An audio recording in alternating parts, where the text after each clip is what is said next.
Florida Governor Ron DeSantis pushes further to the right in his race for the presidency. The 2024 presidential race is shaping up to be a battle of the right. While the Republican candidates have largely aligned with President Trump on some issues, DeSantis is pushing further to the right, particularly on abortion. He signed a Florida state ban on the procedure after 6 weeks of pregnancy, doing so late at night without any public announcement. The move, which puts him far to the right of his fellow Republicans, could signal that he is willing to go further than other GOP leaders in a bid for the presidency. DeSantis is focusing on evangelical voters in his quest to win the nomination, and his backers believe that his anti-woke crusades against things like LGBTQ inclusive school lessons and his support of the ban on abortion after 6 weeks will appeal to them. But he risks alienating a large swath of the party and the general population if he goes after Trump too forcefully.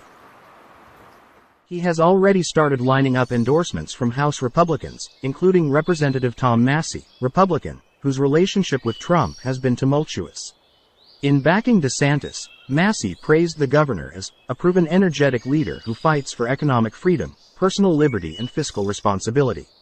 Many of the Republican governors running for president have aligned with Trump on his immigration proposals, and they are aiming to show that they would be more hardline than Trump on building and enforcing the border wall. He demands an end to catch and release programs for illegal immigrants. But DeSantis has been more aggressive in his efforts to close the border than some of the other extreme Republicans. He has required employers to use E-Verify, boosted penalties for human trafficking and increased fines for transporting people without documentation.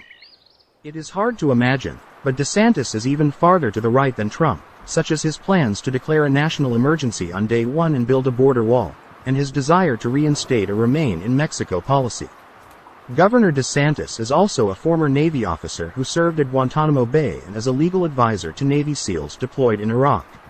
He was honorably discharged in 2010 but remains in the Navy Reserve.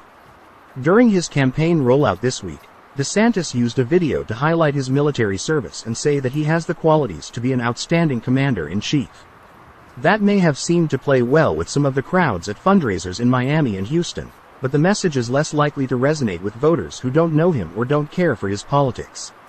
DeSantis's biggest challenge is to expand his appeal, and he will have to do it quickly if he wants to take on Trump in the general election. That may be easier said than done.